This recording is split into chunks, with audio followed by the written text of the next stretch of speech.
മർക്കോസ് എഴുതിയ സുവിശേഷം അധ്യായം 1.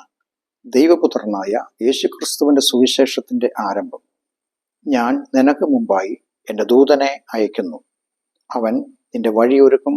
കർത്താവിൻ്റെ വഴി ഒരുക്കുവിൻ, അവൻ്റെ പാത നിരപ്പാക്കുവിൻ എന്ന് മരുഭൂമിയിൽ വിളിച്ചു പറയുന്നവൻ്റെ വാക്ക് എന്നിങ്ങനെ യെശയ്യാ പ്രവാചകന്റെ പുസ്തകത്തിൽ എഴുതിയിരിക്കുന്നത് പോലെ യോഹന്നാൻ വന്നു, മരുഭൂമിയിൽ സ്നാനം കഴിപ്പിച്ചും പാപമോചനത്തിനായുള്ള മാനസാന്തര സ്നാനം പ്രസംഗിച്ചും കൊണ്ടിരുന്നു. അവൻ്റെ അടുക്കൽ യഹൂദിയ ദേശമൊക്കെയും യെരുശലേമ്യർ എല്ലാവരും വന്ന് പാപങ്ങളെ ഏറ്റുപറഞ്ഞു. യോർദാൻ നദിയിൽ അവനാൽ സ്നാനം കഴിഞ്ഞു. യോഹന്നാനോ ഒട്ടകരോമം കൊണ്ടുള്ള ഉടുപ്പും അരയിൽ തോൽവാറും ധരിച്ചും വെട്ടുക്കിളിയും കാട്ടുതേനും കൊണ്ട് ഉപജീവിച്ചും പോന്നു. എന്നിലും ബലമേറിയ ഒരാൾ എൻ്റെ പിന്നാലെ വരുന്നു. അദ്ദേഹത്തിൻ്റെ ചെരുപ്പിൻ്റെ വാറ് കുനിഞ്ഞഴിപ്പാൻ ഞാൻ യോഗ്യനല്ല. ഞാൻ നിങ്ങളെ വെള്ളത്തിൽ സ്നാനം കഴിപ്പിക്കുന്നു, അദ്ദേഹമോ നിങ്ങളെ പരിശുദ്ധാത്മാവിൽ സ്നാനം കഴിപ്പിക്കുമെന്ന് പ്രസംഗിച്ചു പറഞ്ഞു. ആ കാലത്ത് യേശു ഗലീലയിലെ നസ്രത്തിൽ നിന്ന് വന്ന് യോഹന്നാനാൽ യോർദാനിൽ സ്നാനം കഴിഞ്ഞു. വെള്ളത്തിൽ നിന്നും കയറിയ ഉടനെ ആകാശം പിളരുന്നതും ആത്മാവ് പ്രാവ് പോലെ തൻ്റെ മേൽ വരുന്നതും കണ്ടു. നീ എൻ്റെ പ്രിയപുത്രൻ, നിന്നിൽ ഞാൻ പ്രസാദിച്ചിരിക്കുന്നുവെന്ന് സ്വർഗത്തിൽ നിന്നും ഒരു ശബ്ദവും ഉണ്ടായി. അനന്തരം ആത്മാവ് യേശുവിനെ മരുഭൂമിയിലേക്ക് പോകുവാൻ നിർബന്ധിച്ചു. അവിടെ യേശു സാത്താനാൽ പരീക്ഷിക്കപ്പെട്ടു 40 ദിവസം മരുഭൂമിയിൽ കാട്ടുമൃഗങ്ങളോടുകൂടെ ആയിരുന്നു. ദൂതന്മാർ യേശുവിനെ ശുശ്രൂഷിച്ചു പോന്നു. എന്നാൽ യോഹന്നാൻ തടവിലായ ശേഷം യേശു ഗലീലയിൽ ചെന്ന് ദൈവരാജ്യത്തിന്റെ സുവിശേഷം പ്രസംഗിച്ചു. കാലം തികഞ്ഞു, ദൈവരാജ്യം സമീപിച്ചിരിക്കുന്നു, മാനസാന്തരപ്പെട്ട് സുവിശേഷത്തിൽ വിശ്വസിപ്പിൻ എന്ന് പറഞ്ഞു. യേശു ഗലീല കടൽപ്പുറത്ത് നടക്കുമ്പോൾ ശീമോനും അദ്ദേഹത്തിന്റെ സഹോദരനായ അന്ത്രയോസും കടലിൽ വല വീശുന്നത് കണ്ടു. അവർ മീൻ പിടിക്കുന്നവർ ആയിരുന്നു. യേശു അവരോട്, എന്നെ അനുഗമിപ്പിൻ, ഞാൻ നിങ്ങളെ മനുഷ്യരെ പിടിക്കുന്നവരാക്കും എന്ന് പറഞ്ഞു. ഉടനെ അവർ വലവിട്ട് യേശുവിനെ അനുഗമിച്ചു. അവിടെ നിന്നും അല്പം മുൻപോട്ട് ചെന്നപ്പോൾ സബദിയുടെ മകനായ യാക്കോബും അദ്ദേഹത്തിന്റെ സഹോദരനായ യോഹന്നാനും പടകിലിരുന്ന് വല നന്നാക്കുന്നത് കണ്ടു. ഉടനെ അവരെയും വിളിച്ചു. അവർ അപ്പനായ സബദിയെ കൂലിക്കാരോടുകൂടെ പടകിൽ വിട്ട് യേശുവിനെ അനുഗമിച്ചു.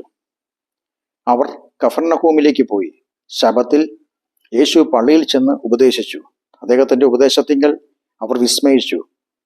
യേശു ശാസ്ത്രിമാരെ പോലെയല്ല, അധികാരമുള്ളവനായിട്ടത്രേ അവരെ ഉപദേശിച്ചത്.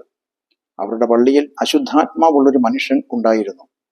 അവൻ നിലവിളിച്ച്, നസറായനായ യേശുവെ, ഞങ്ങൾക്കും അങ്ങയ്ക്കും തമ്മിൽ എന്ത്? ഞങ്ങളെ നശിപ്പിപ്പാൻ വന്നുവോ? അങ്ങ് ആർ എന്ന് ഞാൻ അറിയുന്നു, ദൈവത്തിന്റെ പരിശുദ്ധൻ തന്നെ എന്ന് പറഞ്ഞു. യേശു അതിനെ ശാസിച്ചു. മിണ്ടരുത്, അവനെ വിട്ടു പോ എന്ന് പറഞ്ഞു. അപ്പോൾ അശുദ്ധാത്മാവ് അവനെ ഇഴച്ച് ഉറക്കം നിലവിളിച്ച് അവനെ വിട്ടുപോയി. എല്ലാവരും ആശ്ചര്യപ്പെട്ടു. ഇതെന്ത് ഒരു പുതിയ ഉപദേശം!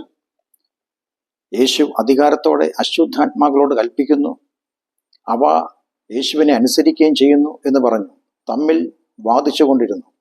യേശുവിന്റെ ശ്രുതി വേഗത്തിൽ ഗലീല നാട് എങ്ങും പരന്നു. അനന്തരം അവർ പള്ളിയിൽ നിന്നും ഇറങ്ങി യാക്കോബും യോഹന്നാനുമായി ശിമോന്റെയും അന്ത്രയോസിന്റെയും വീട്ടിൽ വന്നു. അവിടെ ശിമോന്റെ അമ്മായിയമ്മ പനി പിടിച്ചു കിടന്നിരുന്നു. അവർ അവളെക്കുറിച്ച് യേശുവിനോട് പറഞ്ഞു. യേശു അടുത്തു ചെന്ന് അവളെ കൈക്ക് പിടിച്ച് എഴുന്നേൽപ്പിച്ചു.